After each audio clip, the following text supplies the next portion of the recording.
Literally, they're pumping money out of black people because of black being fashionable.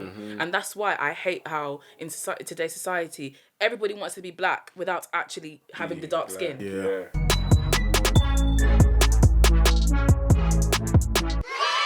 Welcome all to the Mag&Twist Podcast, episode 3. We have some new faces in the room today. Nice to see the growth. Gabby's here. Gabby's here for round 2, so you know she's got taste, so she loves it. She loves coming on here. So yeah, if you just want to go around the room, introduce yourself. I'll start with my man Alex. So I'm Alex, 24 years old, recently turned, so birthday sad. But yeah, 24 years old, living in London currently. Just finished education, just finished my masters at Nottingham in commercial law, and so yeah, just glad to be here. Just putting your CV out there. Yeah, just if anybody needs a lawyer, you'll hear me argue. So just see what you think. Lovely. I'll keep mine brief. I'm Gabby. I'm 23, and I'm from London. God. And then we have to my right. And I'm Jeremy. Studying out in UEA, doing physio from London as well. Known Darnell for a long time. Now we do. Had to make the appearance. Lovely stuff. I thought to do this one just because of the whole Meghan Markle, Prince Harry thing and the, let's say, racial abuse she's got. It's to do with interracial relationships. Particularly just looking at, I would say, the rise in the UK in interracial relationships. And just your views on it, really. So the first question is, what do you think are the reasons to explain this rise in interracial relationships in the UK? So who wants to start? You can take off. I was thinking, obviously, there's more, the general assimilation within cultures has increased. But I think that's obviously due to many things, globalization, for example, people are traveling more. More people obviously are settling in the UK of different races. So obviously it's natural people are going to come into contact with different races and such. So I think that obviously is a general general perspective that is today. In general also, I think there's a lot of people that are very prone to it. So it's definitely pushed in social media today. There's many people that, especially celebrities. So to name a few, for example, the Kardashians. Recently I saw, actually today, it was Chrissy Teigen and John Legend's son having a haircut. And obviously he's mixed race. Obviously Chrissy Teigen's, I think, part Filipino, John Legend's Black American. Yep. So it's a mixed race baby. And that is definitely, very much pushed in today. You see the Kardashians putting forward, I can't remember what Kim's Storm or something. Something like that. There's a few. She has 4 now or something, doesn't she? Yeah. So, but no, I think Stupid obviously, they are very much mixed race couples are very much, or interrace couples, should we say? Interrace couples are very much put forward in social media. I think going off on that, especially like mixed race couples that have a black and white counterpart, I think they're really pushed. But also I think you made a good point about social media as well, because a lot of people, especially young people, are quite impressionable, and now like teenagers are growing up where social media is kind of like the big thing. Yeah. And a lot of people, influential. Exactly, and people want to. It's kind of natural to want to be like the celebrities you see, and I guess interracial relationships are now kind of seen as a bit more fashionable. I definitely agree with the more fashionable point, just because especially off the Kardashians, I know so many people that literally like they hate on them, but then they also follow them, and like they literally watch what they do. And there's a lot of people I follow or people I see on Instagram, and like they might just post a picture of like A$AP Rocky or whatever, and like I'm just thinking like way back, they didn't really look at black guys in that way, and that's obviously just looking at it from a black and white standpoint. Obviously interracial couples can be any race, but definitely I agree that the black and white has become quite in fashion. My stance as to explain the rise, the way I see it is, I'm going to speak from a black male's perspective here.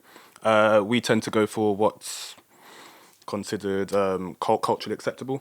That being generally a white person, white, blonde, blue eyes, all of that, size 0, all that stuff. And I feel a lot of it is to do with the media. I feel might be going on a limb here, but I feel Just do it. Go for it, man. No hold back, man. No hold back. Speak your truth. Just say your truth. I feel black men feel a type of way when they're with a black woman, as in they don't hold it with a certain conviction, whether that be going out in public and displaying that love and affection. Interesting. That is very I interesting. feel they kind of hide away from it and don't want to put it in this public light, which again is a detriment to our black women. Preach. I feel that, again, a lot of it's to do with the media. So you hear narratives of black women, they're like they're ratchet, or they're loud, or they're not submissive, and all of this stuff. And white women are seen as kind of like they need to be protected. They're fragile. They're like docile and like almost like like white women need this kind of protection, whereas black women are always seen as like independent. I absolutely hate when white people say to me, "You're an independent woman, you don't need no man," kind of thing. And it's like, okay, well, black men aren't coming for me, white men aren't coming for me, then like don't perpetuate that kind of narrative. Exactly. Everybody's deserving of love, and I'm agreeing in it because there's so many times where like being in uni, and predominantly where my uni is, you know, it's in Norfolk, it's in the middle of nowhere, it's very white, and the thing is though, obviously through my relationship as well, I've not just started saying like, oh, you're white. I also look at where the person's from, because I feel like a Spanish person is totally different to an English person. Yeah, absolutely. And so like but again, with the point in saying that when it comes to black women, I think there are a lot of people, and even black people as well, try and say that, oh, black women are a specific type of way, and they get stigmatized so easily. It's just tremendously ignorant when you try and portion certain characteristics on a whole entire race. Oh yeah. You know, but obviously in society today, it's the easy thing to do. Nobody wants to be individualized, because obviously it takes time to, you know, and that's, I think, straight away where people think, oh, this person's black, so they're going to have this type of trait. This person's white, so they have this type of trait. Asian, this type of trait. And I think it's the easy thing to do, and that's why a lot of people do it, because obviously they don't, sometimes those traits may attract people. And that's why they're thinking, oh, only black people have these traits, so obviously we're going to go there. Yeah. Also, like on the other side of the coin, I've heard a lot of, like, this is my personal experience, people don't come for me. I've heard a lot of black men push the narrative that white women are easier to get.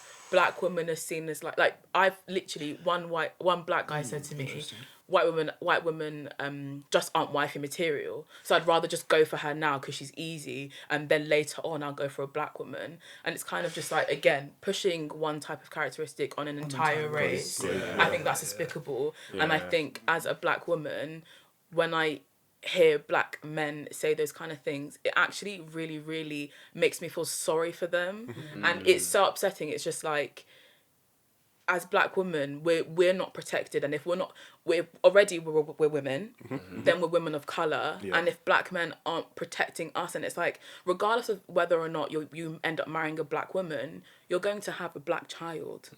They are still, like, I hate to do one drop rule, but they will still have an element of blackness to them. Would you want your daughter to have that same experience by another black man because of your kind of ideologies? Ignorance, absolutely. Yeah. Just a point I'd like to say is this whole beauty standards and almost like the glorification of white women or any other race bar black.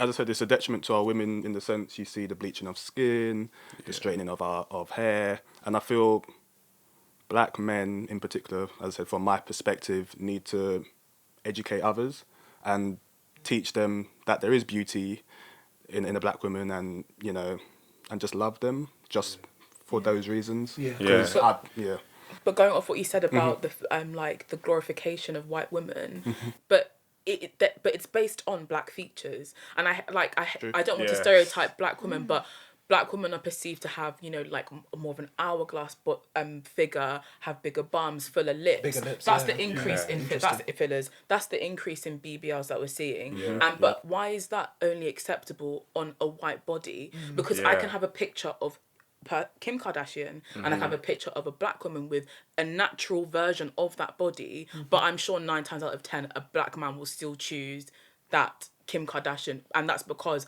of trying to assimilate to whiteness and having a more closer proximity to whiteness.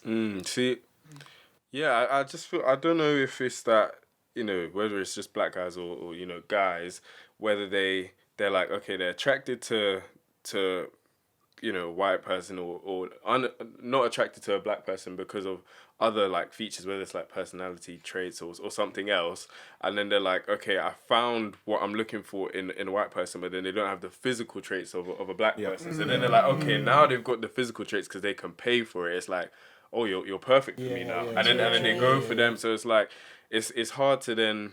It's like what you're saying, yeah, like, if you put them two together, that they'd rarely ever go for the more natural one. And that's sad, I think, in my opinion. That's like, because I don't know what it is that they're not finding in a black woman, per se. But as soon as someone can pay for the things that another woman doesn't have naturally, they just go for them. Well, I think when you say not finding what they wish in a black woman, bringing back to the point of foreshadowing a whole race on certain characteristics, I think black women are the most characterized group of race that I know of anyways. And it's really poor in the sense that the amount of times I've been told, as you've pointed out, loud, too independent, too what's the word, too not scary, but Intimidating. That's the word. Intimidating, absolutely. Listen, if we start talking about office place dynamics, I'm going to start screaming. Well, no, that's the thing, but what occurs in the workplace occurs in society. Yeah. You know, it's just it's very transferable, and I think definitely out of all the races, they are characterized negatively the most, definitely. But it's an interesting one as to why that is. Yeah. You know, and I think that's an interesting question because obviously everybody has bad experiences with every race, and obviously there can't be any, you know. But it's an interesting one because you could argue, look at the media. You know, the media, obviously, you know, what we see, what we read, what we hear is how our information is. Yeah. And it's an interesting one how black people are portrayed in the media as we go back to Meghan Markle. Yeah. You know, and Meghan Markle, you know, you compare her with Kate Middleton. And we were saying that, you know, it's always race put at the forefront. And the thing is, but white people don't want to believe. Okay, not all white people. Again, don't. But I don't think that white people can really see that. But the thing is also though, it's subliminal. Not all the time is it at the forefront. Very much hard hitting, because obviously, if it's hard hitting, you know, it's more. There's more awareness to it. Yeah. Covert racism, especially in the newspapers, and I think in that sense, a great example is when they were both pregnant. You know, and Meghan Markle has... It's the thing. It's not negative to a white person. Yeah. But I think it was on Good Morning Britain, which, you know... And it's the thing. And it's the thing. But it's the thing, though. It's fascinating because, obviously, Piers Morgan arguing Piers Morgan. But then there's the argument that... an Indian lady and I forget the names, but an Indian lady and a mixed race man were talking about, in the sense that it's a feeling, you know, it's a feeling in regard to, this is what I found fascinating, because they said it's a feeling in that you will never feel what we've felt when such things are put out, you know, and because you're white, you will never feel them in this society. I mean, societies are different, but in this Western Hemisphere society, you will never feel what she's gonna feel when such things are written about her. And I think, you know, the media has a large part to play, you know, going back to how black women are portrayed, and then society, it sort of comes across in that sense. I feel like as well, you spoke about how the stereotypes of black women, and I feel like when you think about white women, we can think about so many. We are allowed to think about so many different white woman that there could possibly be. Absolutely. You can have an emo white woman, a nerdy white woman, that's a true. ghetto black woman, or white woman. Sorry, but you can never, like, black women will always be perceived. But you're as just a kind saying of it's ghetto confined, isn't scary. it? Yeah. And it's like there are Fantastic. black Tunnel nerds, vision, there are black female nerds, Yeah. there are Yeah. black outspoken women. Definitely. There are so many different types of Yeah, black This is women. where I'm not this is seeing where that. this is where Sorry, go no. on. So in terms of the portrayal, I feel this is, for me personally, just down to the fashion industry. Because if there was an uproar and you see black models on the front covers portraying their afro hair, curvy body, all of that stuff. But even afro hair and a skinny body. Yeah. Sorry, yeah. But Sorry. Natural. I get you. I get but you. black women tend to have those sort of, Features, yeah.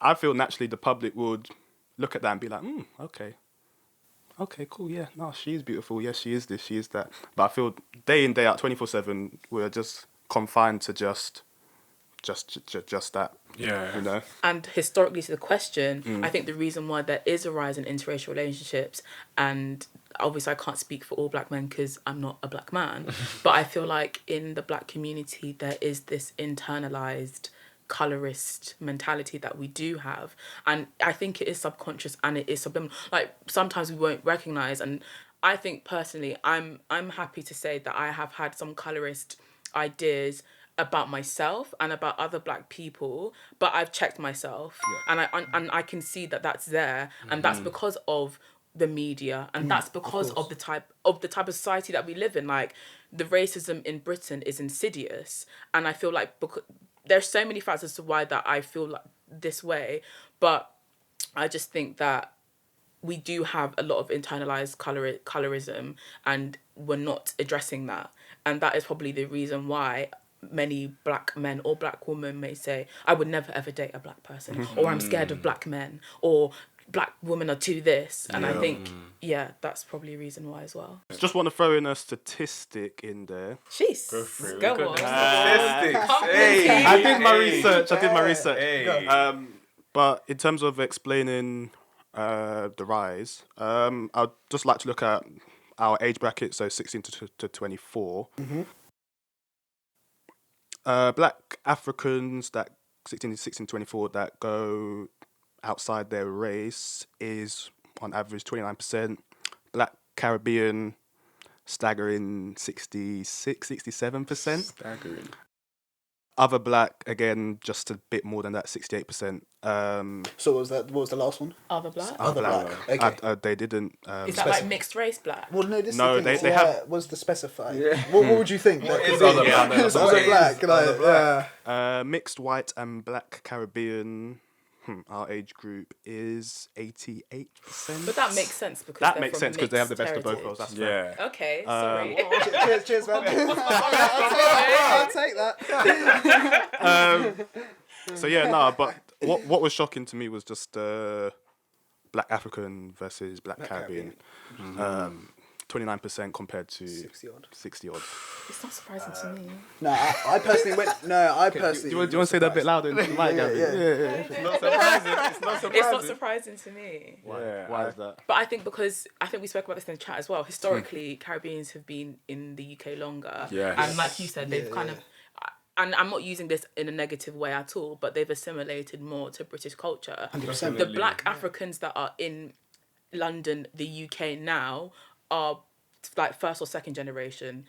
They were either born in Africa and came here, or their parents were born in Africa and came here to get a better life. And I feel like a lot of the times what I'm hearing from my African friends that their parents have said, like, we need to stick together. Like, you keep it in culture. The amount of times I've had my parents say, we've come here to get a better life. And like, there are so many stereotypes perpetuated like through our parents and generationally as well. The whole black African, black Caribbean, for me, I would say Africans tend to be more involved in their culture than Caribbeans. Yes. Just from me going to my friend's house and then you hear the mum saying, you got to look after your family, you got to protect and all of this stuff. I feel that narrative is drilled into you from birth. Caribbeans, to a certain extent, yay or nay, but then we're classified as the chilled ones, the laid back ones. Our toes are in the sand. They're not lying. They're not lying. So I don't feel there's that drive to be like, cool, you got to keep it within. With it, yeah. And I think, no, obviously, going on what both of you said, I think it's interesting, obviously, with the generational, the aspects of the difference, West Indians have been, or Caribbeans have been over here, arguably, potentially a bit longer. And so there's further generations down the line. And I think, obviously, speaking in personal experience, I feel that the more generations you go, there's a more chance, due to globalization, social media, the culture becomes diluted. And obviously it's not forego everybody, but I feel in many families that are, their parents maybe, they've grown up their whole life here, that in that case, a lot of the times the culture that their parents were from doesn't always get represented in the child, because obviously the parents have grown up in England, and so they're more assimilated to English culture rather than their grandparents per se. But obviously with Africans, obviously at first generation, your parents are from somewhere in Africa. The culture's more so, in my experience, put forward on you. Now again, it's individualistic, whether that child decides to take on that culture and make it their own, that's completely up to them. But in my personal experience, they more so have from an African perspective than a Caribbean. Yeah, obviously being an African man, I definitely say that, African man. African man. Being an African man, I think the thing is that, like, I most of my African friends, they either understand their language or they can speak their language. Like, it's definitely, I think, culture is what drives that difference. I think it's a lot harder for someone. I wouldn't say harder. It depends, obviously, how much someone's willing to try and become, engrossed in your culture. But I think it's more. Like I said, I don't want to say harder, but if you, speak certain languages, dress certain ways, eat certain foods, that someone has never ever tried before, probably never will unless they step foot in your home or step foot in your culture, because you can only learn that from an African person, or you're not going to find that in the street. Whereas West Indian food, I might find that in a store. I might find that in a store. I might find West Indian music playing, or sorry, not just West Indian, Caribbean music or Caribbean cultures. Like we have carnival. I'd even consider. We have Notting Hill Carnival. We don't have the way that. some white people will be like, yes, get me that plantain, plantain. That's a big discussion. It's planting. Nah.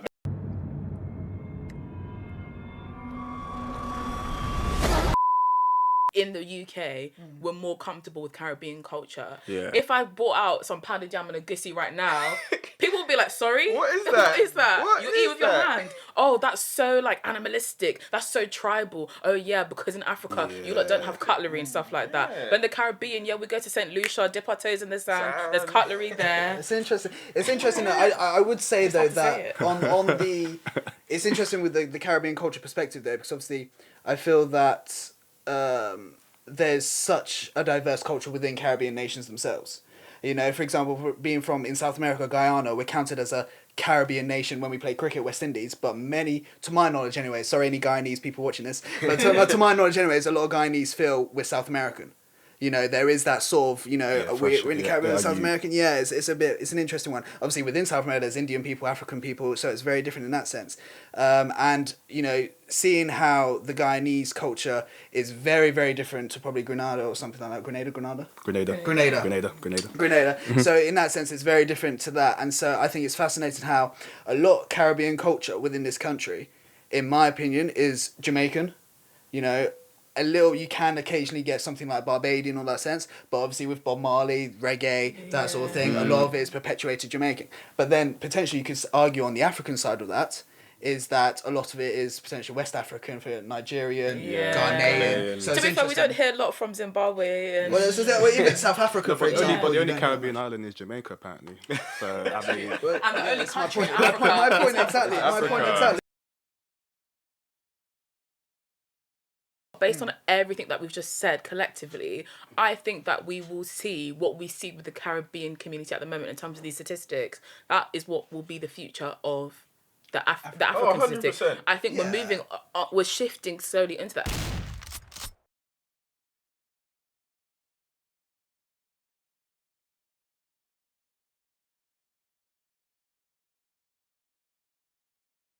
She, like her parents said, we don't care if the guy is a white Muslim as long as he's Muslim. And I think that's a similar thing that we see in Asian communities. I feel like for them, religion is so much more ingrained in their kind of society that race almost becomes secondary. It's like, we'd love for you to marry an Indian guy who's Sikh, but if there was a Sikh guy who so happened to be half Indian, half white, and still share the same values, then by all means. A lot of the times in the population in general, mixed race people, whatever mix they can be, are arguably romanticized to an extent in regard to there's mystery. Yeah. You know, that's a reason. It's not the reason, but there's mystery about them. I see many people on Instagram, for example, where it's a mixed race person, and the caption is, guess my nationalities. You know, not nationality, plural, you know. But it's just Irish, Scottish, Welsh. Yeah, well, that's the thing. It is, yeah. From the UK. But no, yeah, that's the thing. I'm sorry. She is rattled. She is actually rattled. I thought that was a joke there. Goodness. I wasn't. Wow. It's coming from deep. I have unleashed the beast. No, yeah. I think in Asian households, not solely Indian, but Asian households, it's interesting with that. The hierarchy is that mixed race people tend to be not frowned upon, but looked down upon, because you're this sense of not being pure. You know, and I've had the experience of that, which is interesting. But then the counter argument, when you said of when you go away, going for something that is... I described it as a forbidden fruit. Yeah, 100%. And I think you know, that does resonate. You know, with the Asian counterparts, as in why we might not see as high of interracial relationships, is because I think that there are these certain factors that they value a lot more. And I feel like within the Black, so African, Caribbean, there isn't these factors that, whether it's imposed by our parents or whatever, to say like, oh, they have to be Christian, they have to be Black and be from here. Whereas when it comes to the Asians, I feel like it's like they got to speak the language in most cases, and obviously this is just me speaking stereotypically. They've got to be same religion, or there's problems there as well. There's also the class systems that Asians have as well. There's also finances. I feel like when it comes to the Africans and the Caribbeans and any other Blacks, and why that might be higher is the fact that they don't have all these certain things, I think, personally. Interesting one for me, or interesting that I've always kind of thought of, is interracial relationships, love or hidden agenda. The only reason why I thought to ask this question is because, well, we've all been to uni, we've all, let's say, witnessed, heard certain things being thrown stereotypically and all the rest of it. And let's not drag people today.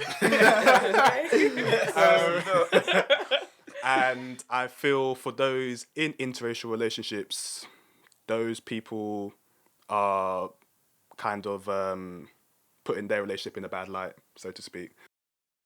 For example, Black men, they're seen to have, let's say, these big assets. You all know what I'm talking about. Muscly, and it's like... And as a I BBC, said, just say it. Why are we hiding it? She said I do have to edit this and put it suitable for kids, so... child approval. Yeah. Children will think it's just the BBC. Yeah, as in the broadcasters. Those that do say those particular type of things, you do have to take note and maybe generalize, even though I don't like to generalize, and actually consider everybody's motive and the reasons as to why you love that person, whether it's for aesthetics or just genuine love. So I just want to see your view on whether you think it's love or hidden agenda. I'm in one right now. Is it a hidden agenda? So it's hot. Is it? So my girlfriend, prior to me, has only had one serious relationship. The guy was Hungarian. It was all in Hungary. You know, I'm not going to say too much there. Any other people she's gotten off with and whatever, predominantly it's been white, but it hasn't been limited to. Again, not airing my girlfriend out there, because obviously I've had my past as well. And so for me, that's why I wouldn't say it's a hidden agenda, because I also feel like it's linked to the previous points, but as in like her bringing a Black guy home, he doesn't speak the language. He doesn't really know much about Hungary.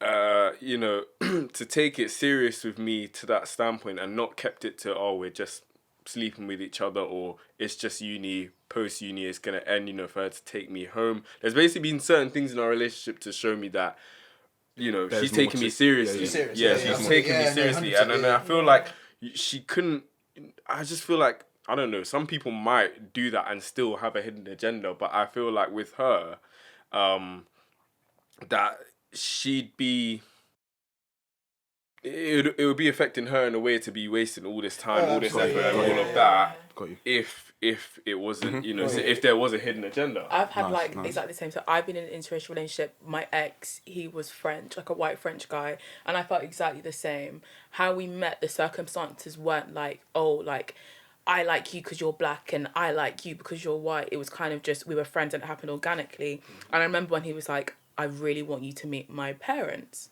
And for him, that was a big deal. And for me, that was a big deal. And like you said, what is the point of bringing somebody home that that it's like that it would be like problematic and like, he basically was like, I don't want to waste time. I saw that as him taking me seriously.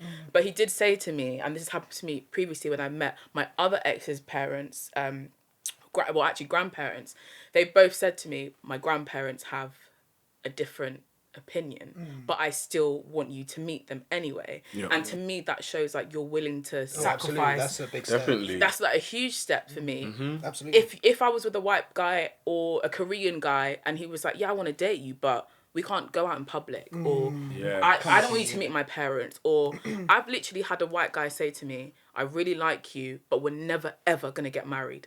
We can never get married. I don't want to have mixed race kids. So you can kind of tell where, wow, I got really deep there.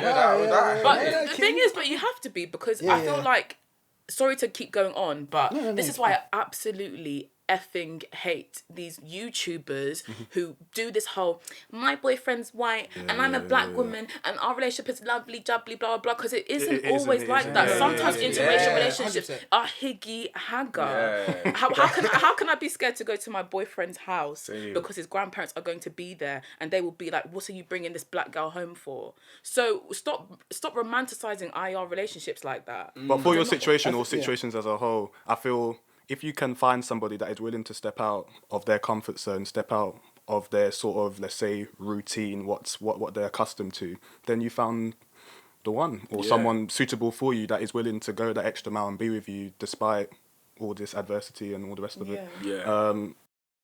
So you're blessed if you can find somebody like that. But I feel there's a good percentage.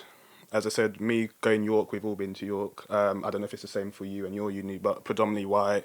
So when they see someone of colour, it's like, ooh, who's he? Yeah. You get the whole exotic, the whole... Something different. And it's what we were saying before. Being black in today's society is fashionable.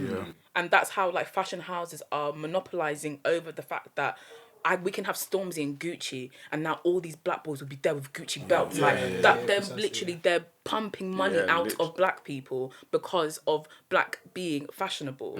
And that's why I hate how in today's society, everybody wants to be black without actually having the dark skin. Alex, do you have anything to... I think the hidden agendas one is interesting because I feel that obviously both of you made great points with the actions portraying it's more on the side of love as such. But I feel it's fascinating that sometimes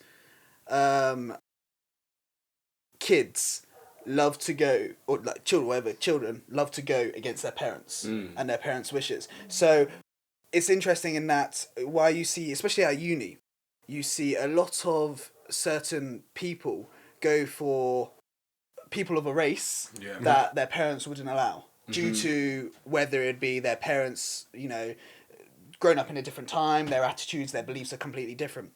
And so it's a fascinating... I wouldn't say it's a hidden agenda as such. You could argue it is hidden, but I don't know if it's an agenda as say. I think it's just sometimes you've grown up in such an environment where your parents have put the blinkers on you. And this is your life. This is where you will be and who you will be with. Just based on what you said, because my previous relationship, so my very first one, I definitely think it was hidden agenda. So for me, because like that person, they'd never been with a black person before, never been with anyone that wasn't white. So for They've you, it's grown like up. something off like a bucket list, so to speak. Just Yeah. something to tick off. Yeah, like, that's another like, stat. post sorry to hear that. relationship, Yeah. I definitely felt like that was it. Like, as in, that was the reason why she was like, oh, you know what? Like, black guy's taking interest in me. I'm gonna date him and then cut it off. And she's, and like, you know, not to obviously just air out my ex or whatever, but like, in terms of her relationship since me, she's literally been having like consistent cut off. So like, she'll be with someone and then be done in 6 months, another person be done in 6 months, another person, like, and I just feel like I was the black one on that list. Right. Like, I've dated the emo boy, I've dated the, I don't know if any of you have read Scott Pilgrim or watched the film, but it's like Ramona had like loads of, she had like evil exes, and they were all different in their own ways, and I just feel like in that relationship was hidden agenda. It's like, I've never slept with a black guy's never given me that attention, like, oh, if someone finally does, I'm gonna portray he's a virgin too, like, oh, okay, mad, like, you know, she ran with that, and I learned a lot from that initial relationship, and it was a great lesson for me. What do you say? I was going to say. Thanks for sharing that. You can throw it back if you want to what we've been talking about. Just kind of off that. What do you say to those that know that's happening and they fuel that narrative? So they know the person has a hidden agenda, but they're still there, you know. See, I think in that example, I feel from whom I know, men are more likely to fuel that narrative, because I feel that if a woman, not me, not me, but no, it's true. But no, it's true. I feel you know, in the sense that it's an interesting one with men, because I feel a woman will be less obvious. You know, whereas I think a lot of men are stupid. They'll say something and the woman will click. You know, that sort of thing. Whereas I think a woman would be more, you know, not sneaky, but more calculated in her approach into how, you know, as you say, when did you realise, if you don't mind me asking, you know? So, I on the actually spot, have to think on the about spot. it. No. You don't have to answer, but I'm just saying it's to my point. I think it was like when I realised, like, all of her past, and then it was like, because for example, she took me home, I met her parents, but then it was like, I realised that because I had to calculate her past, and then obviously after me as well, that added to it.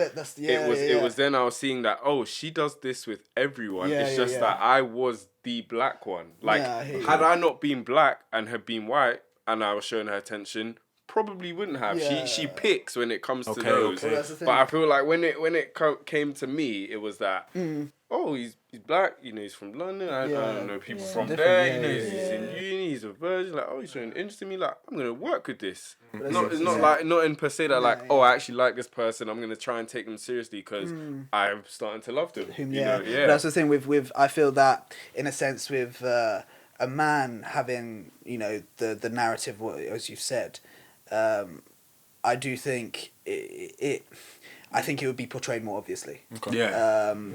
From a male's perspective. I think as well, speaking from like a black female's perspective, I think, I don't know. I feel like black women, we fetishize the least. Other races. Okay. This is like again like a really big generalization, but I feel as though like we've got it hard anyway because we're women and because we're women of colour. And I think for the black women that I know who have dated interracially, particularly with white men, like some joke can be like, yeah, secure the bag, sis. But that's about it.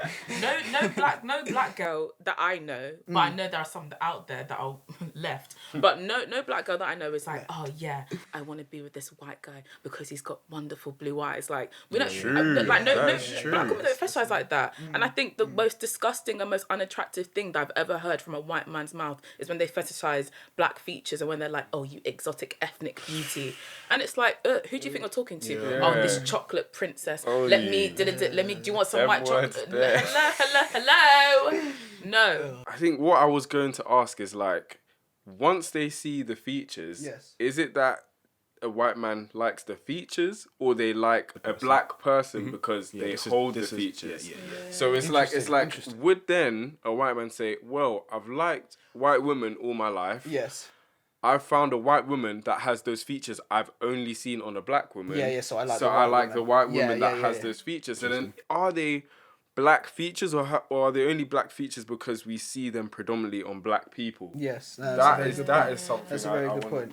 God bless you. That's something I want, like, it's interesting to know. Down to just perspective. Yeah. It's very interesting because nowadays on Instagram and just in general, the growing body trend is to have like a big bum and a skinny waist. And that's seen a lot more in white women. And with the fillers and... Yeah, exactly. Yeah. So I feel like now we are more like people who have never seen white men or men who aren't black men who haven't, or men who've never seen these features before and have only ever like associated them with black women are now being more aware that they can be associated with white women, be it natural or not natural. But when it comes to like a white man saying, I only like this black woman because she has these features, I think there's a problem. And that is what it's true, like insidious fetishization. Yes. But this is where you just have to question their integrity and their motives behind it. Yes. I was saying, can I? There's a point on the hidden agendas.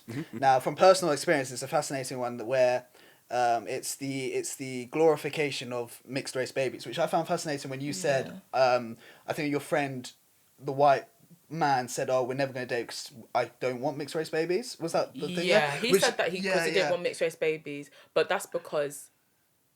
I can't. Let me not speak for him. But it's fascinating. It's fascinating though, because I've personally had many white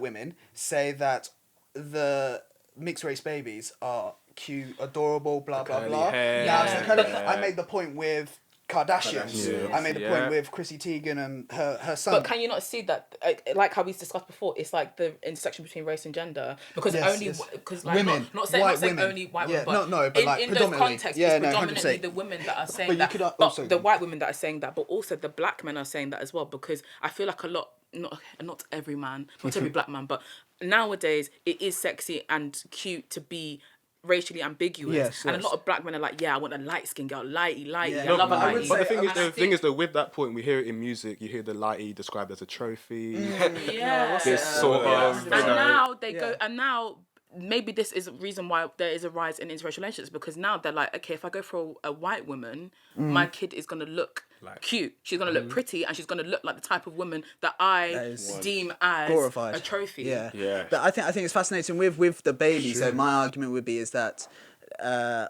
in general, the ladies tend to be more maternal, so they tend to think what I want my baby to look like. You know, where from personal experience, males is a bit different maybe. But I do understand your argument about the trophy, and it's fascinating. But I have had experience where women, and this is where it could be a hidden agenda, where they're like, this girl came up to me, she was like, straight away, where are you from?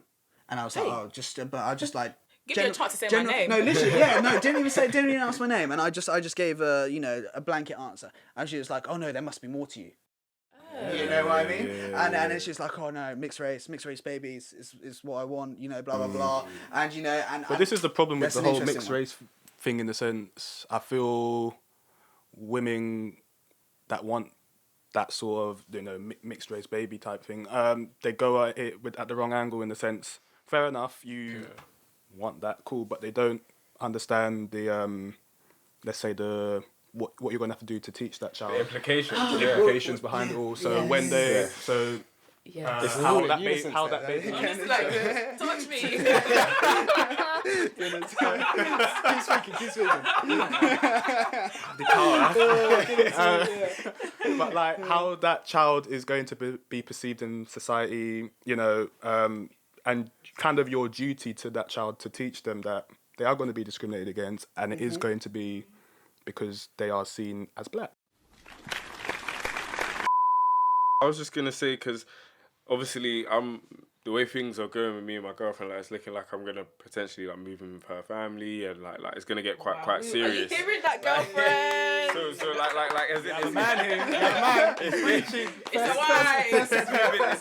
it's moving in that direction, and like for me, it's what everyone's been saying. The implications, like there's a part of me that is, I wouldn't say scared, but like I'm thinking about, if I have kids with this lady one day, and my kids are, mixed, they're gonna grow up, learn how to speak Hungarian as well as they are gonna learn how to speak English. Like, how are they gonna be viewed? Going back to the whole like festivalization of mixed race babies, I found as well that a lot of sorry to drag people, but a lot of white women who have children with black men, and for some reason the dad ends up leaving that family unit, the white woman doesn't actually understand what it means to raise a black child. And not even necessarily how to teach your child the intricacies of what it means to be mixed race or black in a British society, but in the sense that, do you know what hair products to use on this child? I was gonna Do bring you that know up. that you can't leave your child to be ashy? Do you know like certain things like that? True. It's actually And I'm going from what you said. Me and my ex, actually, we did speak about potentially having children one day, lol.